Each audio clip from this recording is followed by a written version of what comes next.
Hello, everybody, and welcome to Get a Life. I'm your host, Marlene Meir. And today, if you look around, you'll see that we are in my conversational cozy set.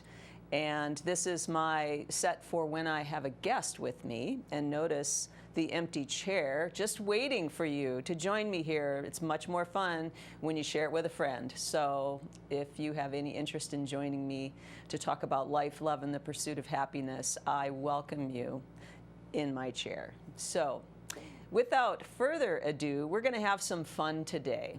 I am going to, first of all, read you a little story. So let's get right to that.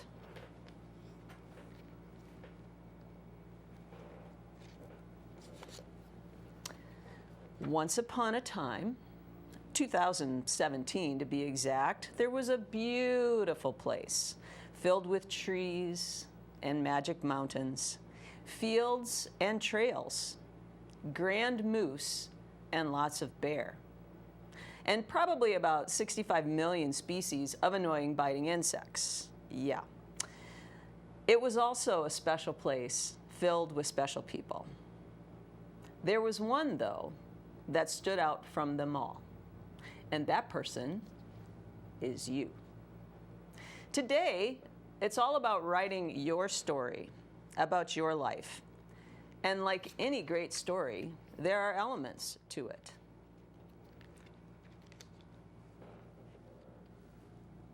And I'd first like to share that when writing your own story, it's important to not let anyone else hold the pen. And what does that mean? Last week we talked about all of the influences on a person's life and the things that can contribute to who we become and how we express ourselves. But really, when you're the author of your own life, don't let anybody else write it for you. Who are you? What would you really like to express? So I looked up how to write a great story, because our friend Google, the magic behind the curtain, magic wizard behind the curtain, always has the answer to everything. And I thought, well, what does it take to really write a great story? Because I know what it takes to have a really great life, but I wanted to see if there was some similarities. So there are about 6 elements to writing a really great story of your life. The first one being, you have to have a great character, which is you. When asking yourself, what is it that you want to achieve, solve, or experience in the course of your story? This is a very personal thing, and only you can answer that question. It starts with a great idea. It always does. The second element in writing a great life story is consequence. And this is where you want to capture the reader. And you want to capture, this is where we all have some fun in life, because there's always some consequences. What in the world will happen if you don't do that, if you don't achieve that, if you don't solve this problem that you want to solve, or if you don't have the experiences that you really, really want to have in life? What's going to happen? What would be the consequence of missing out on all of that? The third element to a great story are requirements. And this is where most people lose their footing, because what actually do you have to accomplish in order to meet this goal? Requirements show up in overalls and demand that you work. And most people fall short on this one. They lose steam. We talked about time and patience and how really beautiful things, including people, are formed with lots of different factors: pressure, time, other influences. And when we're looking at requirements, those are all of the things that are required of us. Where do we need to dig deep? Where do we need to find that compelling why that motivates us forth? That we don't need to get kicked or pulled or, incentivized to do something.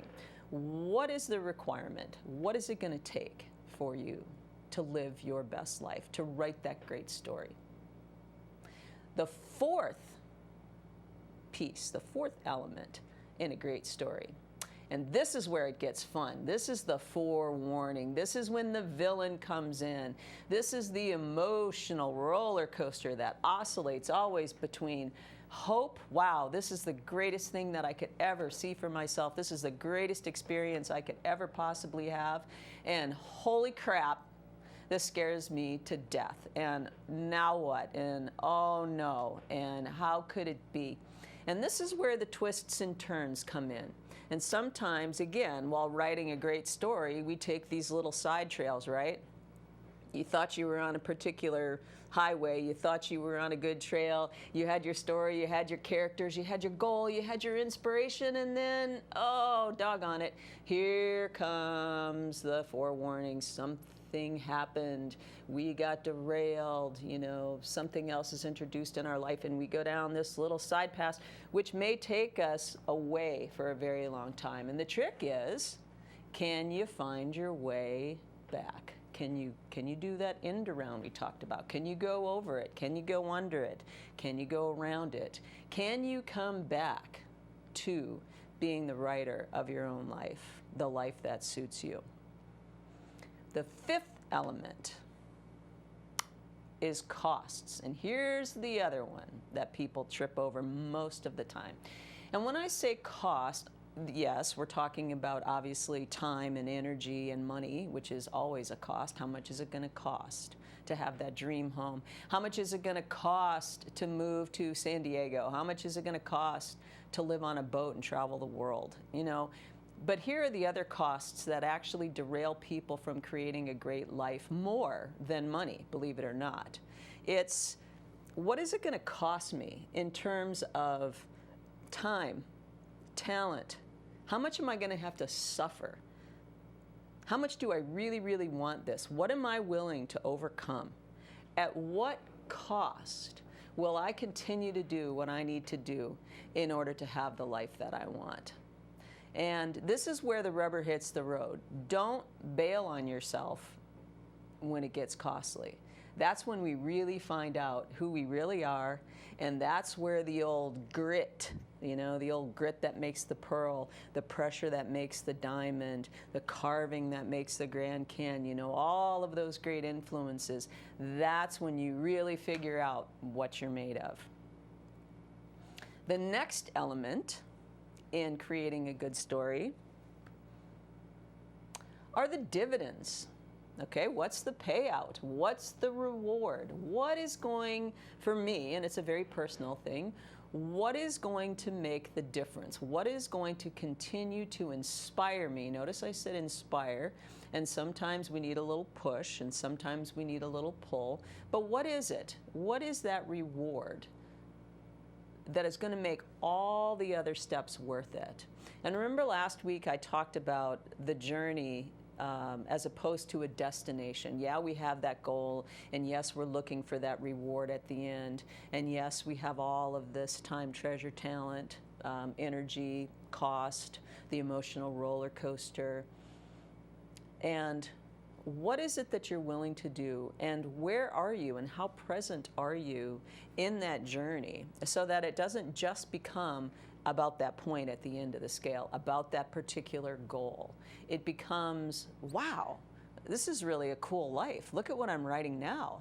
Maybe I'll write a villain into my story. Maybe I'll have a great romantic chapter here. Maybe I'll go on a grand adventure. Maybe I'll be a hero. You never know. Stories unfold. The rest is unwritten. It's up to you. Every day is a blank sheet of paper. So much like creating a great story on paper, creating a great story in life requires every day to examine what's going on, look at the goals, what is it that you really want to experience, dig deep, and do what it takes to continue to write that story. Is it going to be a happy ending? Does the story have a happy ending? Is there a sequel? Does it just abruptly end? Is there a death? Another interesting thing I learned about writing stories is there's always a death in the story. A death of an idea, a death of a person perhaps, a death of an era, a death of a way of being, a death of a life. Somebody has to give something up in order to have something else. Somebody gives their whole to a point. I watched a great piece on America's Got Talent, and this young man, he was a young adult now. I don't even remember how old he was, but at 14, can you imagine? At 14, he got a record contract. And here he was standing in America's Got Talent. And so Simon says, well, you know, here you are again. What do you hope to get out of this? And he says, well, I just want this time to really express my voice and my talent and do the kind of music that I want to do. I got it wrong the first time because I did everything everybody else wanted me to do, and it didn't work. And I want to tell you something. He started to sing, and it was amazing. It blew everybody away. So he got it right this time. He's going to write his own story, and he's going to sing his own song, and he's going to express himself in the way that he was really, truly called to do. And I'll bet he'll have a much better shot at it second time around. So if the first story doesn't work out so well, doesn't mean that it's over. It's time to write a sequel. Maybe it's time to mix it up a little bit. Maybe it's time to get really honest, like that young man did, about what really went wrong, and was there anything wrong at all? You know, for him, the only thing that was wrong was he was allowing somebody else to write the story of his life. He was allowing somebody else to tell him what he should sing, what he should sound like, what he should record, and it didn't work for him. So again, we can all write that other sequel. So over the course of a lifetime, you come to a great accumulation, and that story does have an end. And it's this, and I love this story. It's called The Dash. And there are 2 dates on every tombstone: the day you were born, which is a great day to celebrate, and the day of your death, which is also a great day to celebrate the life that you have lived. And every human being is always guaranteed these 2 dates. But the little dash that lies between those 2 dates is probably the most definitive number in our entire life, because that's where the stories are written. That's where the great adventures are taken. That's where the romances are experienced. That's where we learn who we really are and express that over, hopefully, for a very long time. So how are you, I'm going to leave you with this question today, how are you going to make that dash count? How are you going to write the story of your life starting today? How could you write something different for yourself to change the course of your life starting right now? Because the rest is unwritten, and it's up to you. And as I always say, may every sunrise bring more promise, and may every sunset bring you more peace. Thank you for joining me. I'll see you next time.